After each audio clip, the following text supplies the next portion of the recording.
I gotta make sure I don't look that sketchy. Just a little sketchy, just how I like it.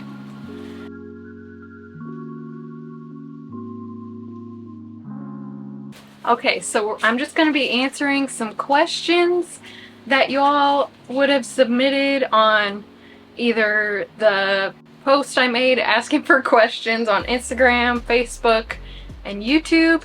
And thank you so much to anyone who asked a question. No one asked any mean questions, which I really appreciate. I was kind of worried about that.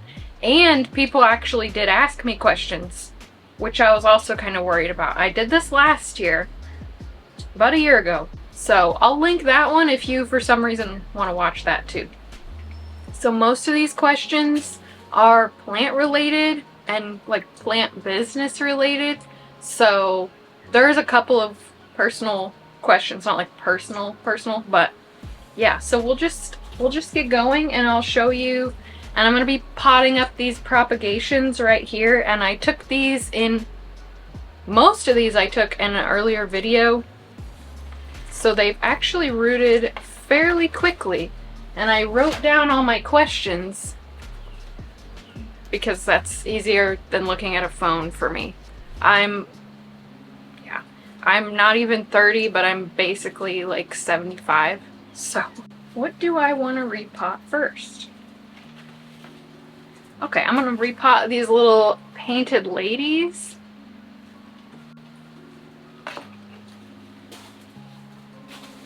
What pot size do I want? Oh, this one is not ready yet. This little gal should go in a 4-incher. Multitasking. It's been a little bit since I did that. So, small greenhouse tips. So, first of all, if you're on the fence about whether or not you want to get a greenhouse, I would say definitely do it. You're going to be amazed by how differently things grow and how much better when they're in an environment like they want to be in. Not that you can't grow really nice plants in your house, but it's just a whole different thing in a greenhouse. The first thing I would say is before you put any plants, especially any like fancy expensive plants that you definitely do not want to lose, is keep track of the temperatures for like a week or so. That's what we did with this one, and it was wild how hot it got in here even with fans on. So initially I did not want an air conditioner in here. I thought fans were going to be enough. It was not. So it got up to almost 130 degrees in here with just the exhaust fan on and nothing in here. Definitely test it first, or if you have some plants that you don't care about losing and just seeing how they respond to your conditions, use that. Yeah, and the person who asked this is in the US, so you will find that it's a lot easier to heat than to cool if you're going to keep it open year-round. So the heat is going to be your biggest enemy, and along with pests, just, I mean, pretty much don't expect it to take care of itself. I feel like there's a misconception that greenhouses kind of just maintain the environment on their own. They don't do that. I mean, you can set them up to do that, but don't just expect it to do that on its own, because it definitely will not. I'm making it sound kind of scary, I think. It's definitely not scary. It's a lot of fun, and like you'll learn as you go. Like it'll be scary at first because it's a lot different than growing in your house, but just be willing to learn from your mistakes and be willing to make mistakes, because that, I feel like that's a big hang up for a lot of people. And then be ready to get some pests too.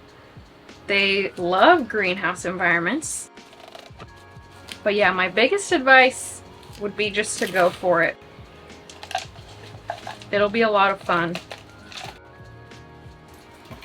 Best way to propagate, especially philodendrons, for me, water propagation has really been the way to go. I had a hard time keeping things at the right moisture level whenever I was trying to propagate out here in like perlite and moss. So I would just take a cutting, get some rooting powder, let it callus, and then stick it in water, and that's what I have the best luck with. But just be willing to experiment because it'll work differently for everyone. Everyone's conditions are just a little bit different. But that's what I do. And I have lots of propagation videos if you're wanting to just watch someone propagate plants before you take a pair of scissors to yours.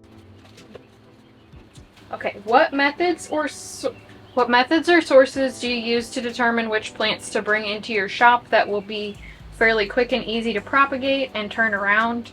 And how do you stay on top of plant trends? So I get this question a lot, and I think that people kind of assume that people with plant shops have like a magical source where they can get plants really cheap and then sell them really expensive, but for me that's not the case. I don't have like a specific place that I buy plants from, so I'm always looking for plants, and I'm always looking for a good deal.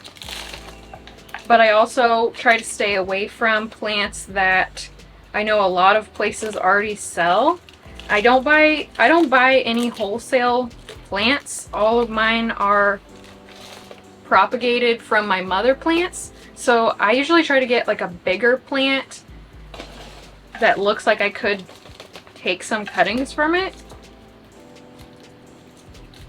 Because like I said, like I'm not buying a product to resell. I'm like growing it and propagating it, so it takes quite a bit longer. And the reason I do that is I feel like I don't know, we have a lot of plant shops in the area where I live, and I didn't want to do the same thing that other businesses in my town are already doing. Someone's already doing it. We don't need more. So I wanted to do something different, and if I had wanted to do wholesale stuff, I think even a lot of the shops here use the same wholesaler, if I'm not mistaken. So I just didn't want to do that. So I try to like kind of keep track of the things that they have, and not, for my sake and theirs, not just be like trying to do the same exact thing, you know? I hope that made sense. Not that there's anything wrong with what they're doing. I really don't think, I don't think that there is. I just feel like it benefits everyone if I'm a totally different thing. So like I've been getting more like kind of orchid cactus. You probably can't see this, but things like that I don't see a lot in the shops around here. And if I see something that's getting like really heavily tissue cultured and they have them just everywhere, I try to stay away from those. And if something's really hard to propagate or it doesn't propagate well, I don't keep it around. I'd get rid of the mother plant. Even if it's something that sells really well, if I can't grow it, it doesn't benefit me to have it. How do I stay on top of plant trends? I don't really know that I do this well. I try to keep track of social media stuff, but at the end of the day, I'm somewhat of a recluse, and I don't like to be constantly on social media. And when I am, I'm not always looking at plant stuff. I don't know why. So I just kind of look for things that I think are interesting and that I would want to buy. So usually like philodendrons, syngoniums, monsteras, like orchid cactus, stuff like that I go for a lot. But as much as I love anthuriums for myself, I don't buy and try to propagate those just because it doesn't work as well for me. And so I've kind of moved away from things like that. And yeah, Hoyas are pretty easy to propagate, so I like those a lot. I was kind of moving away from that with the whole flat mite craze, which that was weird, but I'm kind of getting more into Hoyas again. which is great because I really like growing them. They're really easy to propagate, and I feel like a lot of people really love them. Okay, that kind of seemed like I got off on a tangent. But I do just try to look at social media and see what kind of plants I'm seeing a lot, what kind of plants get a good response. Yeah, that's kind of how I do that. But I tend to be kind of basic in my plant taste, so I feel like it's pretty easy for me to tell what's going to be trendy. Like if I see it and really like it, it's probably going to end up being fairly popular. Like I don't go for the, I don't know, really out there plants. I'm just a basic plant bitch. Because mostly I just like philodendrons, and that's what grows well out here. That's what I have fun growing and I like the look of, so yeah. I hope that answered that question. I feel like I got off on a little bit of a tangent. Okay, so the next question is, how long have you had your business and has it been profitable?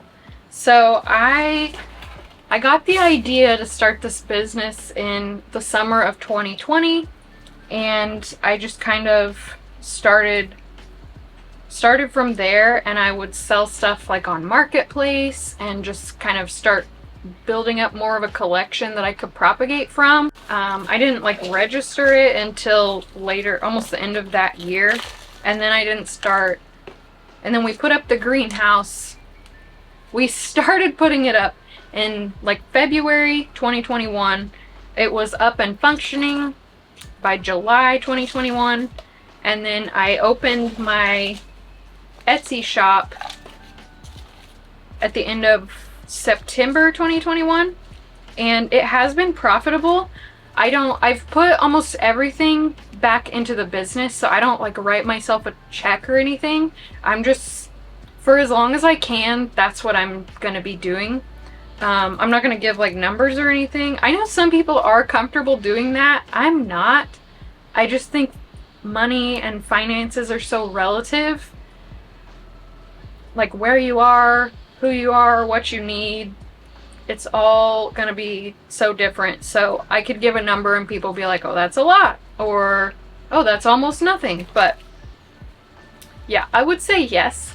Like it definitely pays for itself, and I still have money that I can put back into the business by like improving my camera equipment, putting gravel in the greenhouse, stuff like that, and adding more plants. So yeah, I would say yes. Okay, I'm gonna repot this Monstera Esqueleto. The next question is, can you give advice on leaving a corporate job and starting your own business? Do you have regrets? So I didn't really work at like a corporate job. I wonder what that means. So I worked at a small business, and I was in college when I was working there, and the job I was doing was supposed to be a temporary job, but it just kind of kept, I don't know, it kept extending. So I ended up working there for about 3 years, but it wasn't like stable. Like it was kind of like, we may have a position for you, we may not, and it was just so much back and forth, and that ended up being really just very stressful for me. So I had to do something else. It was not feasible for me to just continue working where I was working. It just wasn't going to work out. So I had to do something anyway. And right before I left that job, they asked me to stay a little bit longer, and I ended up saying no. And this is going to be probably fairly controversial advice and won't work for everyone, so just keep your situation in mind and if it would even work for you. Like if I weren't married and I didn't live in like the cheapest place you can live in the US, this would not have worked out at all. So I knew that my initial plan was just to have this as like a side job, like a hobby, and keep it small, just do it for fun. But like I said, I needed to do something, and I knew that if I kept a safety net, that I was never going to really actually do it for real. So, did that make sense? Like, if I kept a safety net, or like waited until this was providing a full-time income to quit that job, I never would have done it, and I would have been just half-assed doing it the whole time. So for me, just taking the leap, jumping off of that ledge, kind of forced me to do everything that I needed to do to make it a full-time job. But also, like, don't expect for anything to be profitable day one. That's not gonna happen.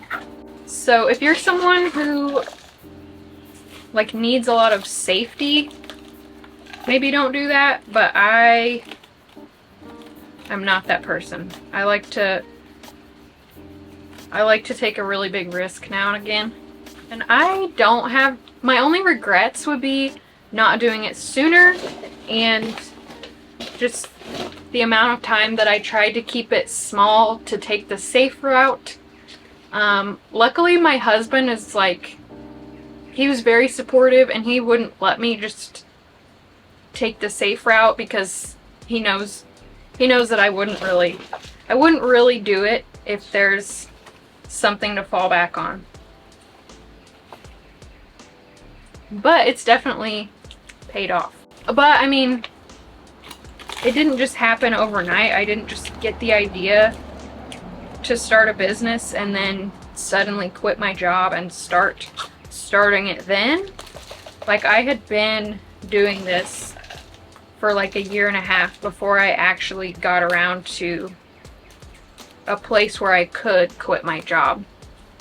But I firmly believe that safety is an illusion. So, like, you could lose your job at any time. So just having a job in itself isn't even the safe route, in my opinion. Okay, what fertilizer do you use? Let me go get it. Okay, so I like to use this Dynagrow Foliage Pro, and I will link this. This is my favorite fertilizer ever, and in my soil I put this Osmocote slow release fertilizer. How long have you been married, and where did you meet your husband? Okay, so we got married in 2016, so that's, I've got to count on my fingers right quick to see how long that is. So we'll be married for 7 years this October. We met in college. We lived like right down the hall from one another in the dorm that we lived in. But yeah, we for some reason both just like kind of took a liking to one another, but never did anything about it other than just like try to be where the other person was gonna end up. So we both ended up drinking a ton of water from the water fountain in that hall. So we were very well hydrated at that time in our lives. So yeah, that's how we met. And it's funny because we're both just absolutely nothing like what we were when we met, but we're still going together. No plans for divorce anytime soon, or I don't anyway.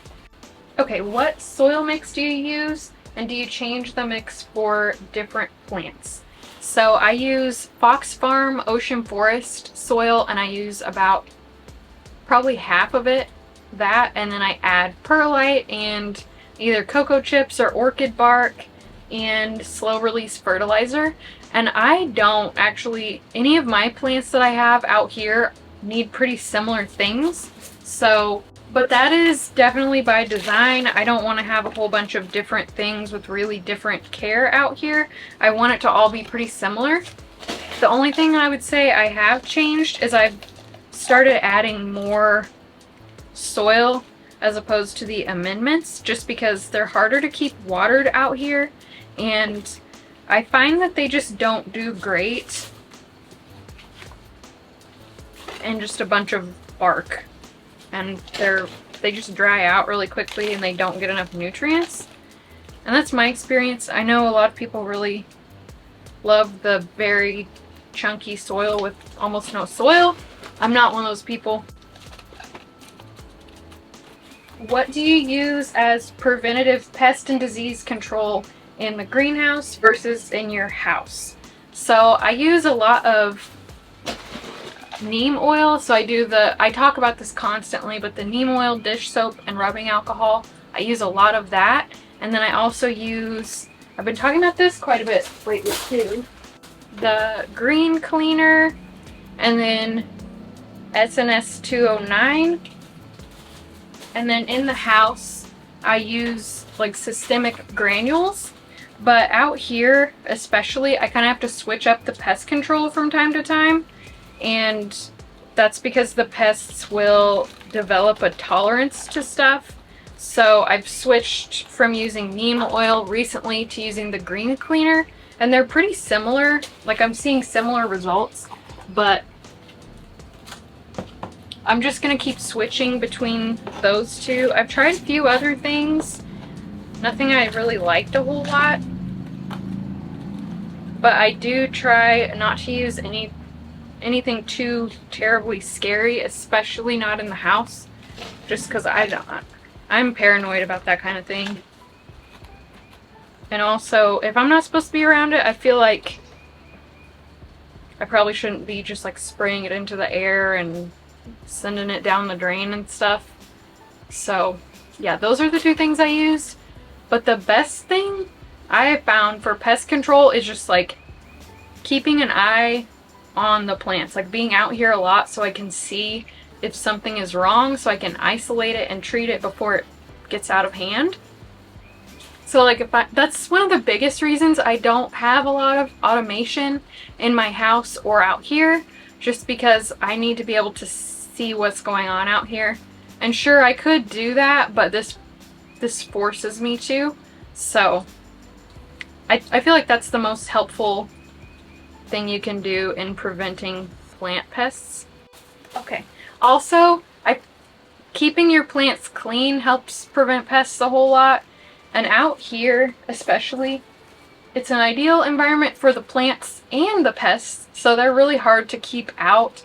And especially with the greenhouse, like before we had the screens and the rocks and the weather stripping, bugs can just come right in. They are naturally occurring.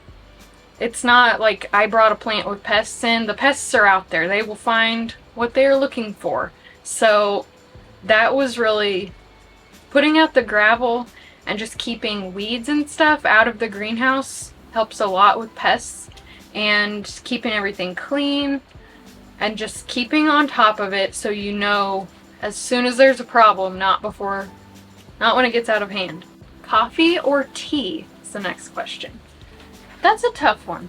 I really love both, but, and this is, oh wow, look at those roots. I hope it's visible. I think I'm actually gonna have to go with tea, because I feel like there are more options when it comes to tea than coffee. Like, I think coffee's probably my favorite, but there for a while I quit drinking coffee and I was drinking tea instead. But then I came back to coffee, but I just drink 1 cup a day now. Occasionally I'll have 2, but I am not drinking near the coffee that I used to, which I think that's been good for me. But I'm on a real matcha kick lately. It's just so good. And I've been drinking a lot of green tea. So I guess I'm a tea person now, but I really do like both.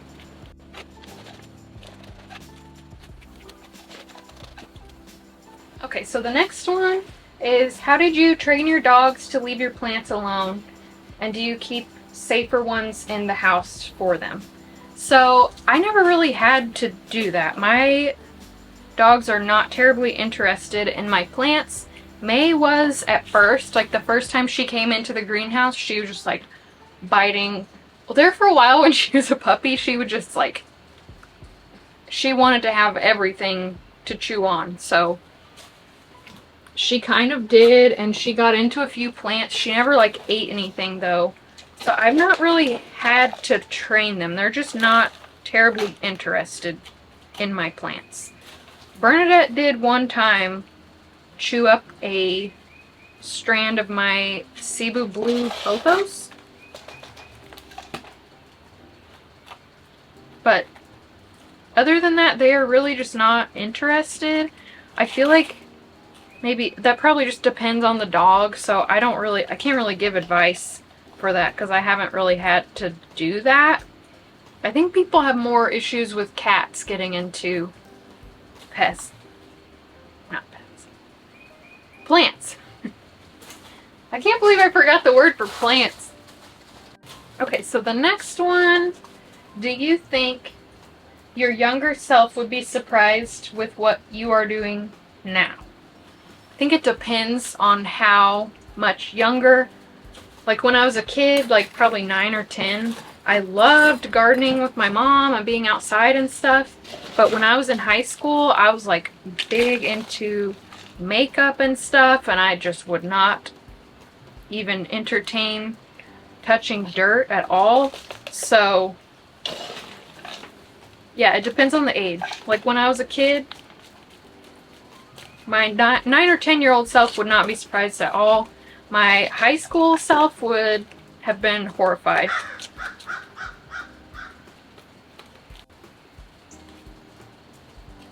Okay, so the next one is if you could only keep one plant, which one would you keep?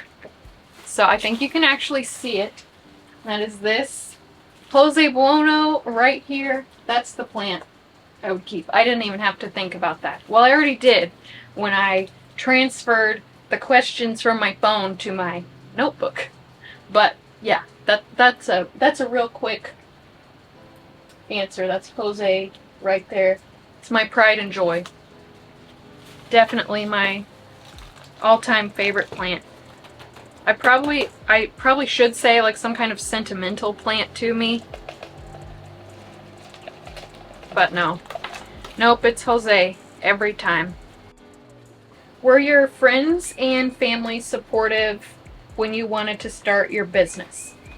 So I think at first they were very confused, especially whenever I was like starting to quit my job and stuff, and like that was a risky move, and I knew I would always wonder if I didn't do it. So, and my husband has been very, very supportive throughout the whole thing. Like he was just as excited about it as I am, but we've always wanted to like start a business together.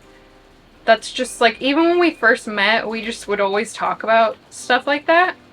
So we always knew we were going to do something of that nature, and he's been like, he's always thinking of ways to grow it and different things to do, even though I'm the one with the plant passion and who does like the day-to-day operations. Like he's still a big part of it, so he definitely was. And like my dad was a little confused. He's like, why wouldn't you just like work at a greenhouse? Why do you need to start a business? But I think he saw eventually like it's just something I always wanted to do. I always knew I would start a business. I just didn't know what kind. So, but I think, and then my mom was always really excited the whole time. She's like, something she said to me my whole life is that she never knew what she wanted to be when she grew up, and it's ever changing. Like she's never really been one to tie herself down to one thing. Like she's kind of a free spirit. So she was always really excited, and that's probably why I was even willing to do stuff like this, is because of how she is and just like seeing her do that kind of thing my whole life. And then Some friends were. I ended up, like, throughout this whole thing, I lost what I thought was my best friend. Just like, she didn't understand, and I think she just wanted me to have more safety and like want more safety, but it wasn't really coming across like that at the time. I don't think she was enthusiastic, but unfortunately, when you do stuff like that, like make big life changes and take risks like that, you really do find out who your friends are. So, and turns out she was not. So, but I don't have any regrets. Even still, I would still do this knowing that, you know? Oh gosh, I did not mean to end on like a heavy note.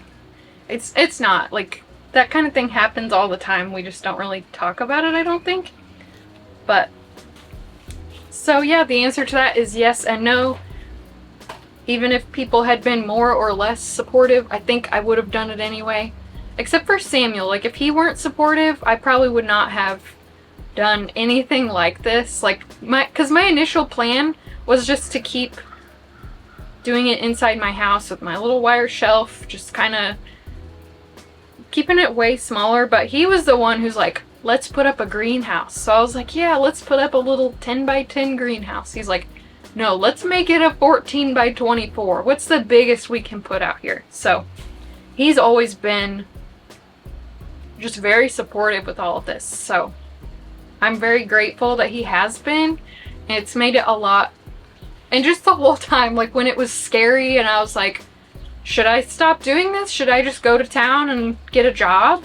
He was like, no, you're going to lose more money now if you go get a job and just quit all of this. Then everything you already did is for no reason. So he's been the most supportive out of anyone. So I'm really grateful that I have that in my life, because I know not everyone does. And I mean, it would be different like if we had kids and stuff. So it was all meant to be, I guess.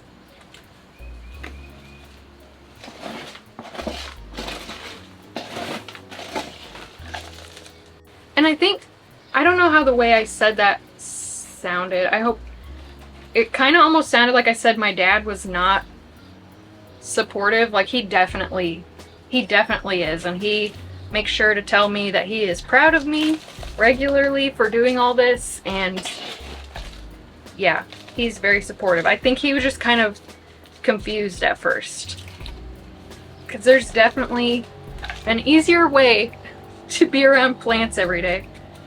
An easier way to get there, but... Okay, so that was my last question.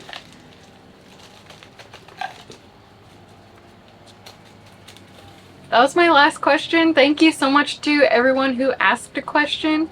Yeah, I had a lot of fun answering them. Hopefully it was fun to watch. And yeah, so I know someone's gonna ask about this, so that's why I'm gonna say all these plants will probably eventually end up on my Etsy. I do pop-ups sometimes too, so a lot of them will be for those.